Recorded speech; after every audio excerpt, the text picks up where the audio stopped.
If my fall made you smile, you might not want to witness what's about to happen when I get up.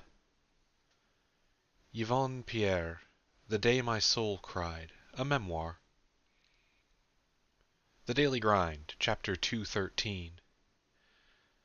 There were a finite number of things Elle expected would be possible during her average day. It was a big list of things, to be sure, but it was bounded at some point. Invisible helicopter was, actually, shockingly, on her list. Sort of.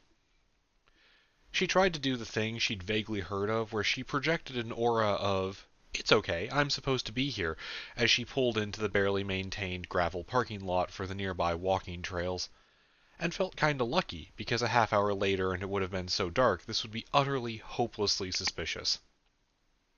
Their target had already parked, but there was a minivan leaving the lot and what looked like a haggard parent trying to shepherd a trio of young boys into another car, stowing a bag full of soccer balls into their trunk. And so the place was busy enough that Elle putting a modified convertible a few car lengths away from the dude wasn't a problem. Or at least, he didn't react. And he was still in his car, too. "Same guy," Jim informed her from the passenger seat, looking over and getting a good look with the affiliation glasses for the first time. "Joao Martin, apparently a soldier, for whomstever Priority Earth are." "Don't say that." Elle rolled her eyes as she killed the headlights but left the car's engine running. "Why, you have a problem with the word soldier?" "I have a problem with the word whomstever. That's our meme." Elle was aware she was bullying him slightly. She didn't care. Jim annoyed her, and being useful didn't really change that. Also, Elle knew Jim didn't care. The guy seemed to act like being an asshole to someone was the same thing as affection, and so... A thought crossed her mind. "Oh shit," Elle thought to herself. "I do the same thing, don't I? Is this why..." Her moment of introspection crumbled as their pursuit target got out of his car. The man slinging a bag over his shoulder as he ran a hand over a forehead that was sweating despite the cool night air. Elle and Jim both shut up and looked inconspicuous as the man's gaze swept past her car without stopping. Then he turned and started marching into the field, the park grass near the trail that he walked over quickly giving way to taller and unknown plants that formed the majority of the empty field. "How windy is it right now?" Elle asked, watching him go. Jim tilted the phone he was talking into away from his head. "Not," he said. "Cool. Well, that explains where the chopper is." Elle nodded, pointing at where the grass was bowing downward. "You hear anything?" "Hey, so be advised the helicopter is invisible, inaudible, and currently landing," Jim said into the phone, like that was a normal thing to say to somebody. Maybe it was normal. Elle's sense of reality had pretty much gone fully out the window about the time she started being a camp counselor for a multi-species youth group, so what the fuck did she know? She watched closely, burning more of her velocity to keep an eye of steel and glass running as she tracked the Mi-24 while it set down, apparently still running if the motion of the grass is anything to go by. And the man picked up speed, sprinting across the field toward it. Then, for a brief moment, there was a helicopter sitting in the field, only a few dozen feet ahead of the running man. He ducked unconsciously, putting a hand on his head like he was worried his short curly hair was going to get sucked up into the still spinning blades. "Backup's here," Jim said abruptly. Elle already knew. She could see the other vehicle in the area too, though it was weird to see a mode of transport that had Dave as part of its name, even if the rest of it was a little bit cooler. "Where are they?" Elle asked herself, casting her eyes up for the dragon and its cargo of people. They were cloaked, of course, and judging by the lack of response from the aircraft on the ground, that was working. Then the helicopter tilted up and started to rise off the grass that it had trampled, flicking back into invisibility again, even if Elle's spell showed that it was clearly still there. "Can they even see to follow that?" Elle asked. "No, but you can." Jim reached into the back and grabbed a bag of emergency kit. "Go! Go! They're landing in the same spot. They'll pick you up." "What?" Elle barked out. "I am not..." She trailed off and then grabbed the bag that was being roughly shoved into her lap. "Oh, this is so fucking stupid," she said as she kicked her door open and swung her legs out. You get my baby back to the lair safe, or I'm going to be real mad, she yelled at Jim as she started sprinting across the field at the same trajectory that the man they were chasing had taken, leaving her keys in the car behind her. Pendragon didn't really bother to make herself visible the same way the helicopter did. Instead, as Elle tried to settle the bag in a way that wasn't a pain in the ass to haul, and regretted not bringing a coat as she left the warm embrace of her car's interior heating, the papercraft dragon just cracked open some of the scales along her growing flank and let Elle see where her seat was. Elle adjusted her angle, threw the bag into Pen with a heave, and then pulled herself up, getting a hand from whoever was in the seat next to her as somebody reached an armored glove down to pull her up. Pendragon needed struts or something to climb on. This was Elle's professional opinion. Thanks, Elle grumbled as the sheet paper scales closed back up. A soft interior glow lit up the mostly enclosed space around her. She'd only ridden in Pendragon a couple of times. Anyone who might be on a crisis operation had to get some practice with it, so Elle knew at least that if she wanted to contribute her eyes, she needed to share somewhat. The skulljack port behind her curved and padded seat was easy enough to find, and she fumbled with one hand before stretching the extra cable to the back of her neck quickly, feeling her stomach lurch from Pendragon's beating wings pushing them up into the air. Thank you for choosing Dragon Air, a voice that was a strange mix of Dave's low tenor with all the awkwardness stripped out, mixed with a somehow feminine growl, echoed through the dragon. Now climbing to a cruising altitude of several hundred feet, the next leg of our journey will be chasing an invisible Russian military surplus attack helicopter through the local airspace of Pennsylvania. Rough ETA of 8 p.m. local time if you had plans for the evening. I did have plans for the evening, Elle yelled at him through the internals of the dragon she was riding. He can't hear you, James's voice came to her from one seat to the right. Or at least he's pretending to not be able every time he's done this joke. You teleported here. How many chances has he had to do this joke? Elle grumbled as she sent her mind out across the Skulljack link, touching on the connections to other minds that she strayed away from on purpose, trying to find the glowing beacon that was Pendragon and Dave themselves to offer the simple feed of a set of magical eyes. Twice, but I'm on edge, so it's already old, James called to her, as Elle slipped into the feed from her organic cybernetic port. And then she was not quite entirely herself, which Elle hated, but she wasn't entirely Elle at the moment, so she only hated it a little bit. Unlike a lot of people in the Order who took a lot of opportunities to play around with the illusion of individuality and consciousness by forming hive minds as practice or for fun, Elle was a lot more, well, fucking terrified seems like a good way to put it. And when you plugged into a network with another mind on it, there was a kind of sliding pull to just let the connection do its thing and become one. And she wasn't great at resisting that while still making use of the Skulljack connection. She flapped their wings, great beats of altered synthetic material pushing the air down as they headed in the rough direction of where their target was, wind streaming past and fluttering indestructible paper and durable aluminum, an intangible something pushing against the world, rendering her weight less of a problem, turning her tail into a whipping propeller that drove her onward. Ah, but she needed to see the helicopter, which was fine. She had a spell from the route that could... Elle was pushed back slightly, only a moment later after slipping. Here, Dave and Pendragon's thoughts touched hers. Bad time to learn, but like this. In her seat, she took a gasping breath as she remembered she had to use her own lungs, and tried not to throw up. But they were on the clock, and Elle wasn't going to let something as petty as existential dread about her own individuality keep her from toughing it out. She grabbed the line the pilot and their ride offered her and tried again, this time keeping carefully to just sharing sight. Or something like sight. An eye of steel and glass almost certainly looked a lot cooler when it was cast through an actual dragon, Elle figured. Through borrowed eyes, her vision snapped to the only other vehicle indexed in the air over the trees and power lines below them. A military-grade attack helicopter, invisible to sight but not her magic. Got them. How long can you keep this up? The voice reverberated through the inside of the dragon. At this speed? Hours, probably, Elle guessed, yelling back to Dave, trying to split her focus between that and keeping the visual connection going without slipping again. If we're going to be doing the long haul, though, Penn should really get some comfier seats. Maybe windows? I am not a minivan, the strange dual voice slipped through the interior. Elle smiled to herself. That's fine, I shirked adult responsibilities too for... what the fuck? She broke off what she was saying and pitched forward, eyes widening. What the fuck? She heard James yell from somewhere else. Don't just say that, tell us what's going on.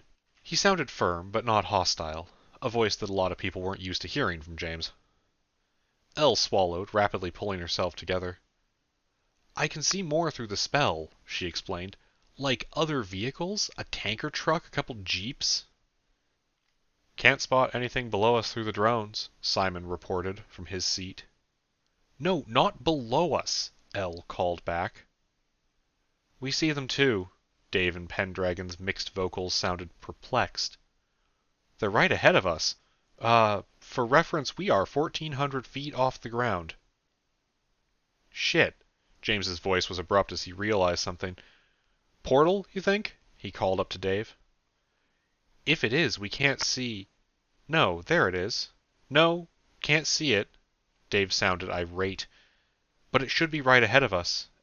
Elle, we don't know this magic. How close is the helicopter? She withered in her seat. I have no idea. This is for inventory, not tracking gunships, she yelled defensively. We do not follow them, James said in that comfortably commanding tone he was more and more falling into these days.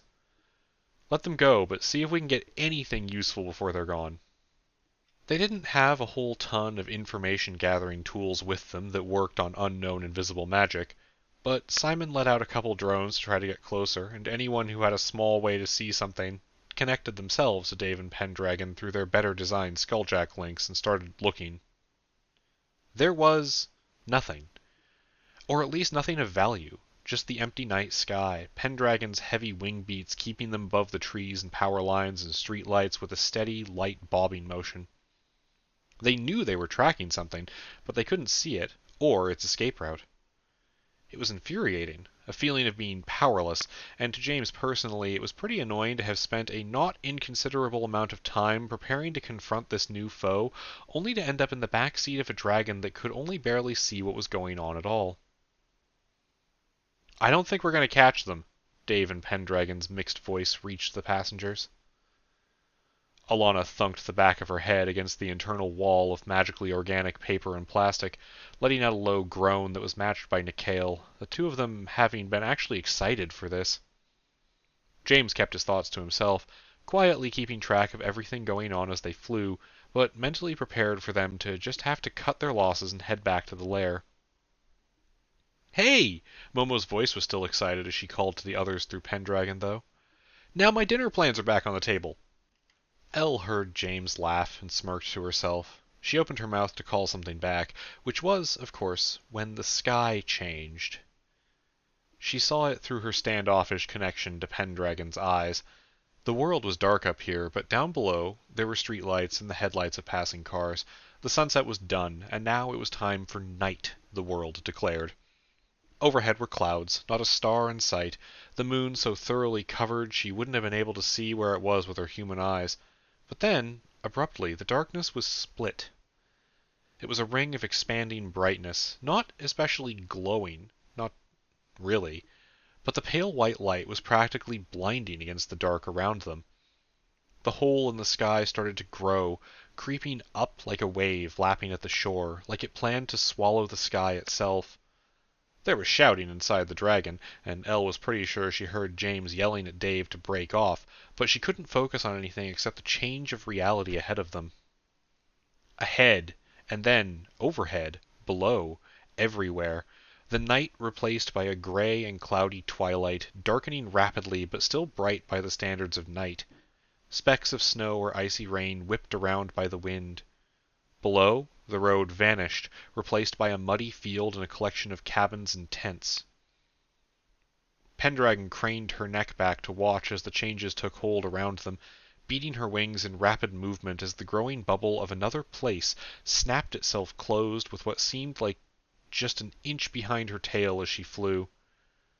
And then the cold hit. The wind was sharper, wetter, and worse here. Discomfort shot through the dragon until, through her connection to Dave, the two of them nudged the object inside her that caused heat and used it to warm her blood to acceptable levels. "And what the fuck was that?" Alana demanded, the chill already seeping through the frame around her. "James?" "No idea, but we're taking it." James let out a wondrous breath. "That looked so cool. That was amazing." It took him less time than the actual process had to realize just how useful something that could move everything in a bubble of space was. The Order could teleport. They couldn't teleport like that. Whoever had this should have been using it to revolutionize global shipping, not as an escape route for a helicopter. Though, being fair, they use the telepads as an escape route basically non-stop, so who was he to judge?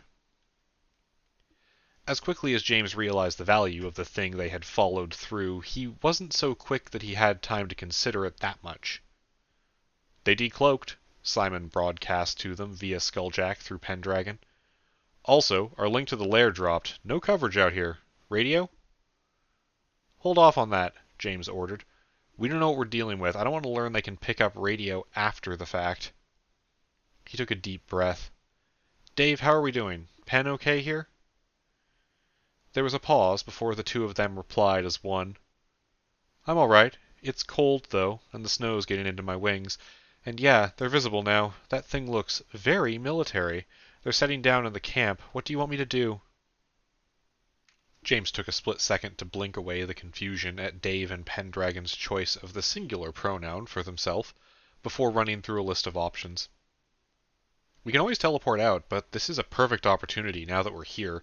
Can you set down nearby? What's the area look like?"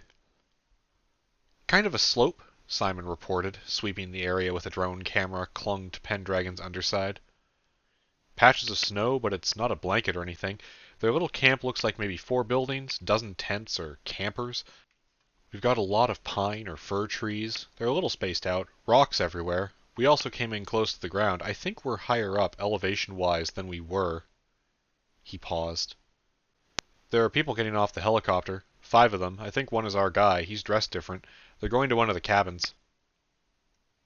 "Good to know. Anyone have any objections to sitting down and taking a look?" Elle spoke up. She had an objection. "I'm in a fucking skirt," she commented loudly. "Why?" James asked her, glancing down at his own padded and plated armor leggings. "I had a date," Elle snapped back.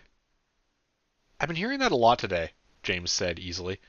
"Okay, you stay in the Dragon. If we really need to, we can snag someone out of the camp and ask some pointed questions via Dragon, but I'd rather not get in there. And Elle, if we really need to, we can steal their pants for you. Everyone else, gear, ready check." A chorus of voices returned to him. Simon asked if they wanted a drone overhead, and a quick discussion ended with no. It was too risky, especially out here in what seemed like the middle of nowhere. Thought of Quiet spoke up briefly to comment that he was looking forward to seeing if his armor plate would make moving on dirt and rocks more comfortable. Nick uttered a chant that was becoming familiar, and brought his authority to life in the real world, ready to render aid if needed. Then, everyone's stomachs turned as Dave and Pendragon took them on a spiraling dive, pushing the passengers around in their seats while they descended. There was something no one told you about riding in a dragon, or at least this dragon. There wasn't exactly a magical effect that told inertia to fuck off. Dave never seemed to mind, but the rest of them got to experience what amounted to a roller coaster ride as their living aircraft dropped to the wet dirt below. The part of James's brain that was constantly being a giant nerd noted with some disappointment that Pendragon didn't make any kind of sci-fi hissing noise when she cracked open the breeches in her side to the carrying compartments. But he suppressed that thought as he hopped out, boots landing steadily with a crunch of pine needles as he dropped. They had a quarter-mile and a lot of trees between themselves and the weird camp out here in what seemed like the middle of a frozen tundra. So they moved quick. If they were going to be spotted, then they already were, but that didn't mean that they had to linger. "We're in Alaska," Nick said as he stepped up next to James and Alana, breath coming in steaming gouts as his authority coiled around his armored shoulder. "According to GPS, anyway." "Alaska isn't real," Alana joked. Momo snorted a laugh as she joined them, thought of Quiet helping her down out of Pendragon with a stabilizing mechanical limb. Hey, don't joke about that. Someone will take you seriously on the internet. Before you know it, there's a new crypto-fascist thing going around. Less talking, James said solidly, shading his eyes against the rapidly fading daylight. Alaska meant they were 3-ish hours behind where they were a second ago, but Alaska didn't get a lot of daylight in the winter months anyway. If it was still light out at all, that meant they were at least in the southern half of the state somewhere. He swept his eyes out over the terrain in front of them, and felt a strange feeling in his chest. He was, once again, abruptly somewhere new, somewhere with a dangerous challenge and strange secrets to uncover. It was still on Earth this time, but this was familiar. That was all. Pine trees and snow and rocks instead of 2 suns over a highway or a library with angry books in it. Thought, you good? James asked the Camerconda. Yes, moving is easy like this, Thought of Quiet answered, slithering forward, the layer of pine needles on the ground crunching under their armored body as they moved. James nodded and glanced back at the others. Reaching up, he pulled the filter mask he had to clip properly over onto his face, cutting off some of the cold. Briefly, he wished he'd brought goggles of some kind, or earmuffs.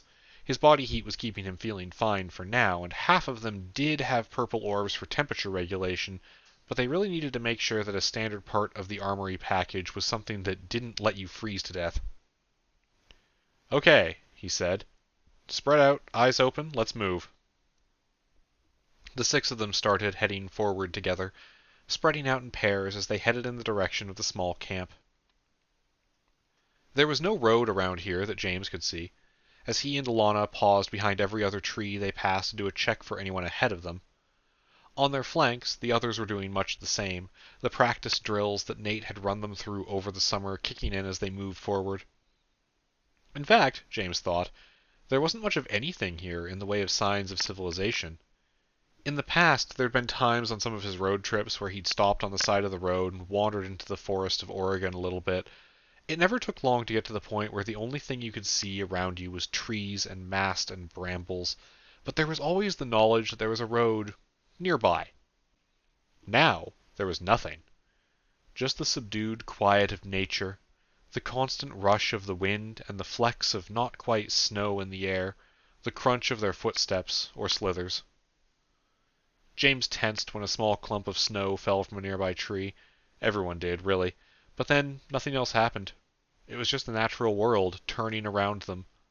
Cold air seeped into their armor as they pressed on, and James tried to make sure he kept his gloved fingers warm enough in case he had to pull his rifle up quickly. Hey, voices ahead, Alana's voice murmured softly to him, and James nodded. He'd only just caught them with his enhanced hearing, and he realized that Alana must have gotten the same armory kit that he did at some point. The 2 of them stopped, pulling back to kneeling positions behind a cluster of trees, and with a quick hand motion to the others, got the other 2 pairs to do the same. Then they waited, James trying to keep his heart from going into overdrive, and also to keep the purple orb that made his breath come in powerful bursts from ruining his mask's position. And then, after what felt like an hour, but was more like a minute or 2, the sound of footsteps reached them, along with more clear speaking voices that he could actually understand. That's the guy they've got. You're a fucking idiot. A man's voice, loud enough that even the other 4 could hear him, came through the trees during a lull in the wind. He didn't sound angry, but he was loud, his words a kind of bombastic bark that carried from wherever he was, however far away that was. The reply was another man, younger, reedier voice. Best guy? Come on, he's a fucking loser. Did you even watch last night? You know I didn't, the first man replied as their voices got closer. James tensed. They were coming from the left to right relative to the loose line his people had set up, but they were getting closer. Had to keep an eye on the marks. Kennedy's fucking spooked by him. Yeah, well, watch the game, then tell me he's a good goalie, the second man said, just as James caught sight of the shape of 2 people moving between the trees about 100 feet ahead. They were wearing tan and green camo, including hooded jackets. Neither of them looked particularly imposing compared to the literal monsters James fought regularly, but they were both carrying rifles. Not hunting rifles either, he noted. Even from here, the platform of the classic AR-15 stood out, and he was pretty sure he saw a handgun holster on both of their hips. Even if he hadn't known what they were walking into, there was no way that these two were casual hunters out for a day of practice. Not here, not behaving like this. And any hints of the illusion were broken entirely when one of them moved away to take a piss on a tree, while the other raised a boxy radio to his mouth and spoke into it.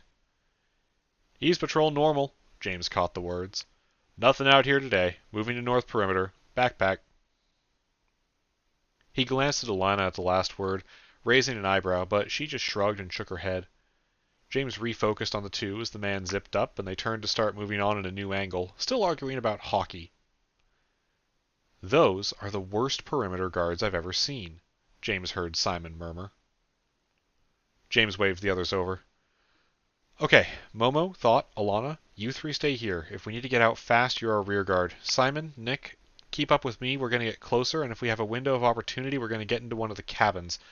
Anything we can learn is a win. Telepad out at any sign of trouble." He paused and then added, "If you need to share anything, use the banked Wi-Fi on the USB sticks. No full Skulljack link. Text only if you can manage it." "Got it." Momo was the only one who spoke, but everyone was nodding. "All right." James took a deep breath. "Let's go before anyone else comes this way." He rose to a hunched position and started moving for the next tree, the other two following behind him. Bit by bit, they quickly advanced, checked around themselves, then moved on to the next piece of cover. If James had been the person he was when he first found the office, he would have died of exhaustion after the first two trees. But as it was, he pressed on easily, and he heard the two behind him doing the same, keeping up.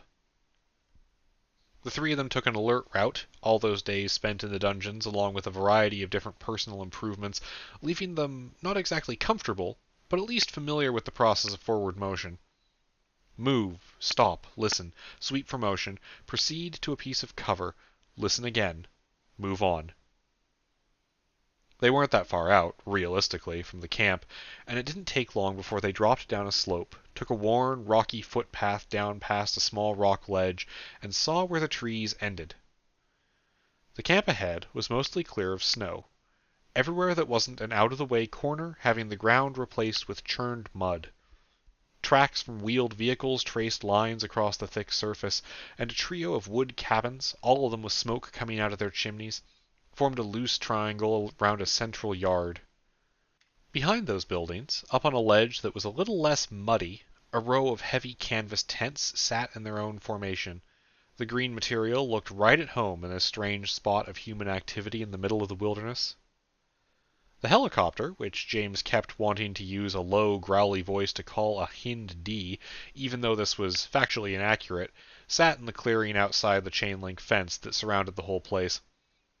It might not have been a real national military funding this operation, but the gunship still had the guns on it, along with all the other random antenna and other greebles sticking off of it. A pair of forward-facing heavy chain guns mounted on its sides, which did not make James feel comfortable. He trusted Dave and Pendragon. He didn't fight a Russian attack helicopter trust Dave and Pendragon. There was also a semi-truck with a double tanker trailer hooked up to it, but it had been scrubbed of any markings, in a very obvious way too, and James couldn't say what it was filled with. He was willing to bet on gas, though. "Those trucks are armed," Simon said in a low voice, letting James and Nick trace his line of sight to where a pair of pickup trucks were parked by the cabins. They weren't the only cars there, but they were the ones with their own machine guns in the back. "We should steal those," he suggested. "We can't solve every problem by stealing things," James said, as the three of them waited in the tree line in a low crouch. "Probably," he appended, taking a deep breath, watching the camp carefully as it got darker around them really quickly. "Who do we see?" he asked, and looked himself for that same detail. A couple of guys standing behind a cabin, smoking and talking. 4 other men moving from one of the smaller cabins to the biggest one. A meeting place, perhaps? None of them were actively armed, though the 2 coming back from the search party were. James focused to his right as Nick pointed them out, and the group watched as they approached a gate in the fence, and were let in by another guy who was armed, before they headed toward the same large building as the others. There were also a couple of people at the helicopter itself, and in the rapidly fading light, as the camp flickered on a few thin exterior lights that didn't do much to cut through the encroaching darkness of the Alaskan wilderness, James had a thought. "The tents, the chopper, they're different people," he said. Simon gave him a questioning glance, and James elaborated. "They're dressed in gray fatigues. All the other men are in flannel, camo, or camo flannel." "Not the time for jokes," Simon said simply. "I'll let you know when I start joking," James pointed, keeping his arm low, at the gate guard who was standing in a white pool of spotlight, the patterning on his shirt a little too square to be anything else except what James was smirking at. Nick spoke up, trying to keep his voice at a low pitch, but audible through the mask.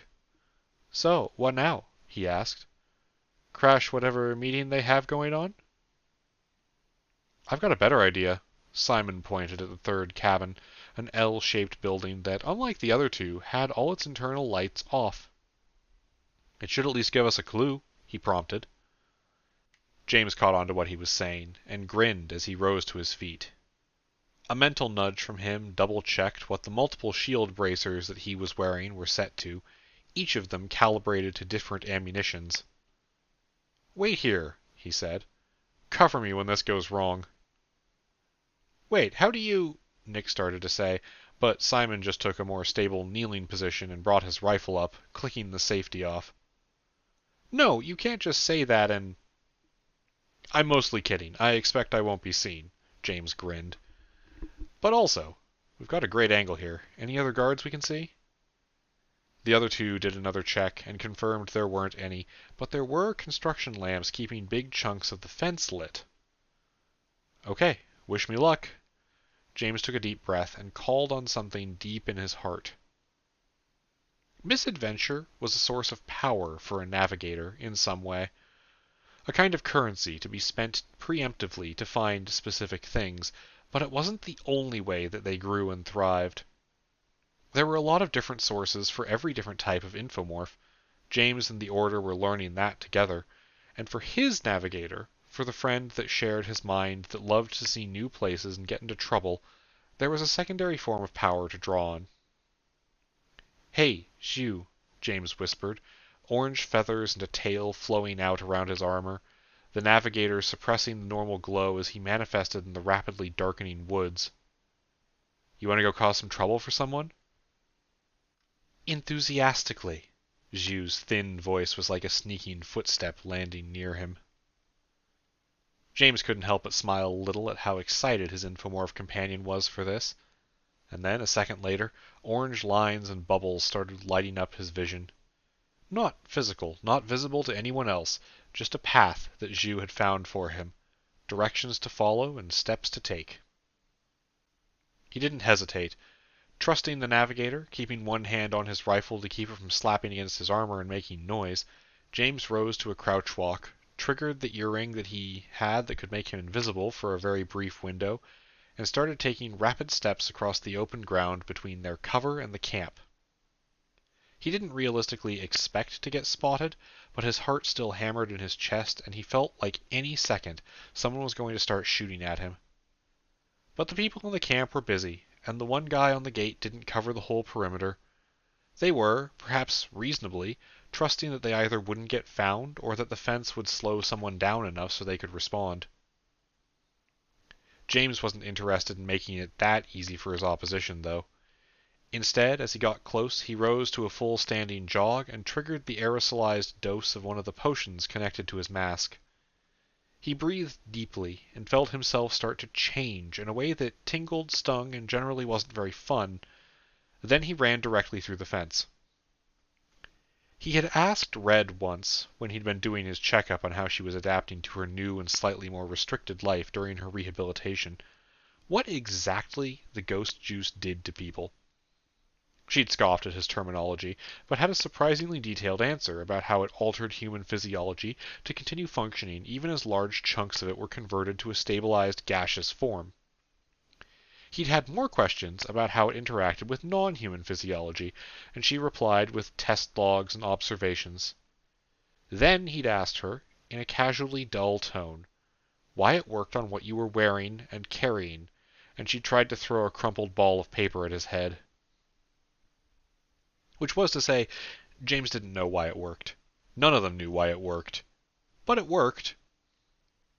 His boots squelched in the mud as he moved, and he followed Zhu's markers, dropping to a slower pace so he didn't slip, trusting in the footfall spots when he couldn't see the ground. James froze at one point, exactly on cue, when the gate guard glanced over in his direction. He could see the man's head as he turned toward the echo of a muddy footstep, but James wasn't moving, and he was out of the light, and he was basically invisible to anyone who didn't have some kind of night vision. The guard shrugged and turned away, and James took the last 20 feet to the cabin at a casual walk, circling around the back to a window with the light off before reaching up, grabbing onto the ledge, pulling himself upward, and really leaning on his acceleration and jump height boosts to make the small hop easier. The microdose of the incorporeality potion had worn off by now, so he could easily pull himself up onto the outside of the raised building without having to focus, trying not to think about how many things that 8 feet could be living in the dark space underneath him. He triggered the potion mist again, breathed in, and let himself slip forward silently into the structure without having to worry about rattling a door or window.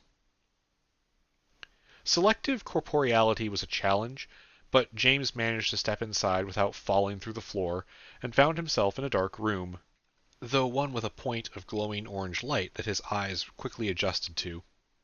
Light that wasn't from Zhu, importantly. It was a bathroom. Empty, of course. He didn't reach out to hit the light switch, but just the fact that there was a night light in here, and a light switch in general, felt weird. These were cabins in the middle of nowhere. There hadn't been a generator or power lines outside. What kept these things powered? A question for another time. James stepped forward, hyper-aware of the muddy trail he was leaving, and pressed himself up to the door. Silence greeted him as he turned the loose metal knob and eased the thin wooden door inward. The hallway was just as dark as the bathroom, darker even, and while James had a lot of weird powers, night vision wasn't really one of them. Glowing in the dark was, and he might actually have been visible here with the night getting this dark, but fortunately he was wrapped up in his armor and mask almost completely, very little skin visible to give himself away. He breathed out a slow, relieved exhalation and prodded Zhu to help him out.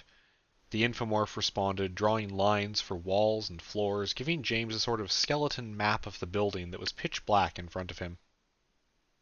There was some kind of big open room to his right, and a few more doors leading to maybe bedrooms or something to his left. James didn't want to risk a flashlight until he knew the place was actually empty, so he snuck down the hall to the left, wincing at the creak of the floorboards, before he approached the first door and eased it open. A bedroom of some kind. Cramped. Bunk beds. The next room was the same. Both of them were empty. "I think we're alone," Zhu said to James, the unreal voice making James flinch at how loud it sounded, even if he was the only one who could hear. But Zhu was right, so James did flick on the flashlight on the end of his rifle and used it to sweep the bedroom, the one without a window in it. The room had a bunk bed, both beds unmade, blankets tangled around each other. 2 desks, both of them heaped high with 2 stacks of copies of a book titled Priority Earth, and the other a mess of documents and pens, folded maps and printouts of web pages. James ran a finger across the desk's surface and came away with a layer of dust. "The hell?" he muttered. A quick glance at the long, untouched pile of books gave him pause, and he slid one out of the center of one of those stacks to slide into a leg pouch to take with him for later. He checked the dresser, noting the pictures on it of a boy next to an old man holding up a fish and bearing wide smiles, another of a young girl playing with a dog. The drawers held clothing that were more or less what he'd expect for someone living in Alaska, though there was something off about them he couldn't place, and they also seemed to have been here for a while. As he swung the light around in the room, something else caught his eye. A dark splotch near the corner where the wall met the floor. James knelt slowly, still trying to keep quiet just in case, and panned his light over it. It definitely looked like a blood splatter, and the skill ranks he had in investigation and forensics more or less confirmed it as he checked it over. Someone was at least seriously injured here, and then the room was just left? No one had cleaned this up. No one had been in here for a while. He rose back to his feet, flicking the light off and trusting Zhu to guide him to the next door as they left the bedroom. His steps still sounded too loud in the silent, dark building. Still staying away from the front area, the duo headed for the door at the end of the hall. James pushed against it, but found it wouldn't move, even though the knob turned. He quirked an eyebrow and felt confusion from Zhu as well, but that was fine. After all, the door wasn't important. He turned to leave, and Zhu tugged his brain back to that specific thought. The door wasn't important? Kind of a weird thing to muse on when you're infiltrating a place and opening doors. The door didn't matter, wasn't much of an obstacle, once James focused on dealing with it. After all, if you could solve one problem with being incorporeal, you could solve a lot of problems by being incorporeal. Slipping through the door and feeling his fingers and toes itch as he faded back to physical, James looked around the storage room he'd found himself in. Light from one of the perimeter floodlights came in from both of the windows, the glass squares on both walls at a right angle to each other, rattling in the wind. So at least he could see a little bit, and Zhu helped by painting the outline of filing cabinets and storage chests. He glanced behind himself. The door wasn't blocked at all, nor was it locked. Alright, let's see. He tugged open a filing cabinet with as much stealth as he could on the cold metal, and settled his rifle across the open drawer, flicking the flashlight on to create a puddle of light down among folders and pages, but not spilling out to the rest of the room or the windows. He started opening documents, seeing what was worth protecting with a mild memeplex on the entryway. Blueprints for a coal-fueled power plant, it looked like. Maps showing air quality shifts over time, accounting or logistical reports on power usage. James couldn't understand everything he found, but he could easily identify a dossier when he saw one, and there were several in here. Many of them with small annotations and additions in pencil at the bottom. The tone for subjects changing from professional to personal over time. Others were grimly marked with red lines across pictures and bold, "Target Achieved" lettering at the top. And then he found what he was secretly hoping for. A copy of a report on actual, literal magic, stored next to the broad strokes minutes of a meeting talking about actual, literal magic. The folder for that section was thick, and he didn't have the time to read over the whole thing, but he got the gist of it. They were confused, alarmed, and excited. The world had felt like it had opened up to them with possibilities for what they could do. James checked the next drawer and found more of the same. There didn't seem to be a pattern to how stuff was stored, but as he worked through it, he started to put together that it flowed like a timeline. This was years of operational records. He checked one of the chests, one of the ones that wasn't padlocked, that was, and found rolled up blueprints for a bunch of small-scale structures. Cabins. The familiarity he had with the arcane notation of architecture from a skill orb clashing with the alien nature of the runes drawn around the blueprints. The smell of salt and ozone coming off them more than a vibe than a physical scent. James desperately wanted to bring those with him, but he had no way to carry the large pages safely, so he set them back, after storing memory pictures of them through his skulljack braid, just like he had with everything else. As he was carefully lowering the lid of the chest, he caught sight of something else, in the triangle of white light coming through the window. James saw a boot, and one leg of thick winter pants sticking out from behind the empty wooden shelf at the end of the room. His heart leapt into his throat, and he snapped the bullpup rifle up to cover whoever was lurking there. But as the beam of the flashlight fell on the figure, he realized his mistake. Whoever this was had been dead for a long time. James flicked his light off and circled around, getting a better view of the corpse that had been rotting here for what must have been quite a while. He was, sadly, no stranger to death at this point, but while he had seen people die, and made people die, there was something grim and terrifying about the shape of a rotting face, any sense of identity or personhood stolen away by the simple act of time moving forward, the cold only doing so much to preserve them. Before the empty pit that always accompanied these thoughts could open up in his stomach again, James moved closer to the body. "What happened to them?" Zhu asked, in a sadly curious tone, like steps on stairs. James reached out and moved the figure's hand off of where it was pressed against the outer layer of their clothing, the remnant of what had once been human, too light and too easy to shift around. "This, I'd guess," he murmured as he revealed the stained hole in the parka they were wearing. He set their hand down gently in their lap, and then paused, not sure what to do next. Did he say something? Did he pay respects to the dead? Was that the kind of person that he was? Why was this person even here?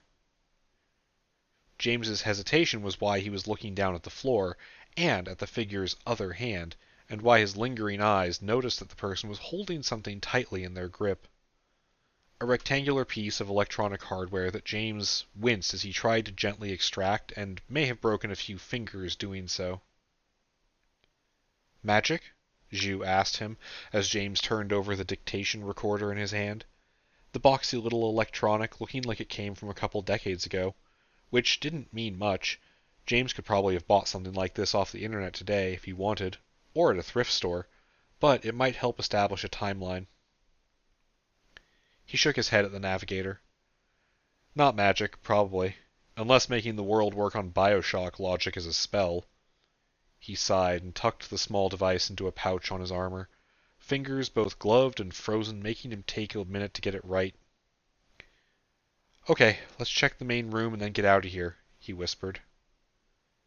James rose back up to his feet and took careful steps past the row of storage toward the strange door that didn't want to be important. It didn't hit as hard from this side, and he could actually identify the weird feeling on purpose this time, which was generally a sign that whatever anti-meme was happening wasn't actively targeting him, but James still hated it. He was halfway through the door, passing through it rather than trying to open something that might trip a magical alarm, when Jiu started to say something. "Wait!" The navigator's voice was abruptly worried. James pulled himself the rest of the way out of the solid material and then froze. He didn't say anything, waiting for Jiu to tell him what was wrong. The creak of a floorboard sounded. Not from James, though. At the end of the hall, so close, James felt his blood go cold as he inched his head to the side in tiny motions, holding his breath as he did so. But the pitch-dark hall, with the distant faint light coming through the windows in the main room, was all he saw. There was another creak, and a plastic snap. "Duck!" Jiu screamed, voice accompanied by a series of motion lines for James to follow. James dropped to his knees without hesitation, Jiu's feathery tail shoving him forward into an awkward roll as the sound of gunshots exploded in the tight hallway. 1, 2, 3 pistol shots, so close and loud they may as well have been a cannon for all as well as James's hearing handled it. Behind and over him, the windows shattered, sending broken glass spraying outward and freezing wind coming into the already cold building. Wood chips showered his armored back as the other bullets hit the wall, the shooter tracing downward to try to hit him, following his motion. The fourth shot lit up the hallway in a flare of golden light as one of James's shields triggered, and he got a brief look at his attacker. The stern and emotionless face of a short Hispanic woman in the same gray fatigues that the second group wore stared him down, her eyes unflinching against the sudden flare of light. Which was a mistake. James was modified to handle flares of light like this, but she was just trying to keep her eyes forced open, and it was going to ruin whatever night vision she had. Then James's shield started to hum, in a painful way, before the bullet fully deflected and it snapped off. His ears ringing from multiple sources of sound, he barely got his rifle up and pressed the trigger before she took another shot at him. A burst of bullets sprayed down the hallway, and this time, James actually caused damage to the woman who was ambushing him. He'd gotten so used to this not working, he was almost surprised when she jerked from the impacts and slowly dropped to her knees with a wooden creak, impacting the floorboards. James stood and pressed himself against the wall, panting heavily. His hands ached, and he took another breath of the exercise potion, letting a small amount of the pain fade as he did so, his breath steadying. With a mental nudge, he opened up the file on the USB plugged into the compact electronics of his skulljack braid and started using the stored internet connection in it. The other devices on the saved connection, the skulljacks of his party, lit up in his mind, and James didn't waste bandwidth, instead just sending a fast text message. I'm made, leaving now, same angle, get ready to go. He got back a quick set of affirmatives from the others, including Pendragon, and then closed the link again, about 80% of his internet supply left over. The USB stick was magic, and it was awesome, but it didn't actually hold that much. Then he moved to check on the dead woman, which was a mistake. As soon as James took a step, the enemy combatant, who was not dead and was merely dropped to her knees, made James's position from the sound and took another shot at him, and this one was something different. The shield bracer flared to life, but it screamed as the bullet tried to break through. Normal physics suspended for a brief moment as momentum and foreign magic warred with the bracer on James's upper arm. He flinched back, cracking off a reflexive shot at his opponent and taking a chunk out of the woman's skull that resolved itself in painful detail against the harsh light. But even as she dropped backward, the bullet punched through, the status quo bracer not holding against it.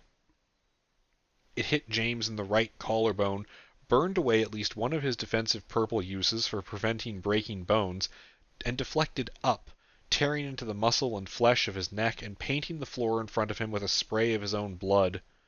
The sudden burning pain of being shot ramping up rapidly as the extent of the damage caught up to him, a strangled and pained scream coming from James's throat as he clamped a hand over the wound.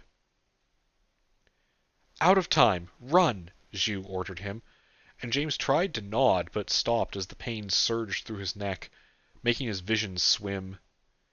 He triggered the breathable potion and slipped out the back wall, using up one of the last earring charges for invisibility for a long while.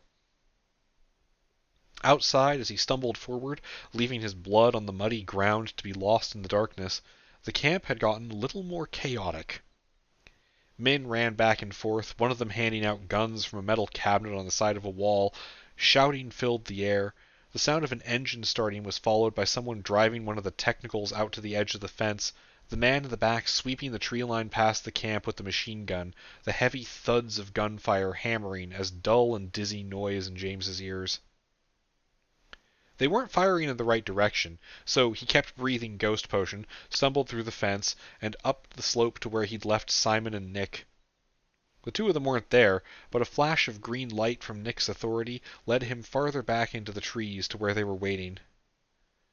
James got around a thick double trunk of a tree and dropped down on his knees next to Nick, barely ripping his mask off with a spray of potion into the air before he vomited into the dirt. I guess we should have believed what you said, Nick started to say jokingly, but immediately cut himself off. Oh, fuck, he snapped. Atomy, the name of his authority was said with a strong urgency, the glove around Nick's hand unfurling into an abstract fractal of EKG readings. The medic pressed his hand forward against James's neck, and green tendrils painfully shot into the wound, scouring away outside debris and dirt, plucking out what was left of the bullet, and sealing flesh shut. Nick sucked in a deep breath and scooped up a handful of nearby snow, pressing it against the temporarily sealed wound before invoking a climb spell and letting the frozen liquid in his hand convert itself into more of James's own blood, flowing into his body and replenishing what was lost quickly, before Nick let out an exhausted and shivering gasp, settling back. That'll hold for now, he wheezed. James coughed away the last of his own vomit and tried to steady his own breathing. Thanks, he gasped, realizing that, while the injury may have been sealed, the pain was not fading. Simon. Distracting them, Simon's voice came from nearby. We need to go, he said. Yeah, James agreed. Zhu, can you guide them too? If you let me, the navigator spoke to the group. Simon and Nick nodded instantly. The three of them got back to their feet, two of them a little worse for wear, and started running through the dark woods toward their escape route. Their feet did not miss their mark at any point. Without trying to be stealthy, They made it past the other three and into Pendragon in minutes. Alana swore rapidly when she saw James's face and torso covered in blood as they boarded the dragon, but they were in the air before he could explain. He had certainly learned something, but it hadn't gone exactly like James thought it would, and he really hoped that whatever he had learned would be worth it.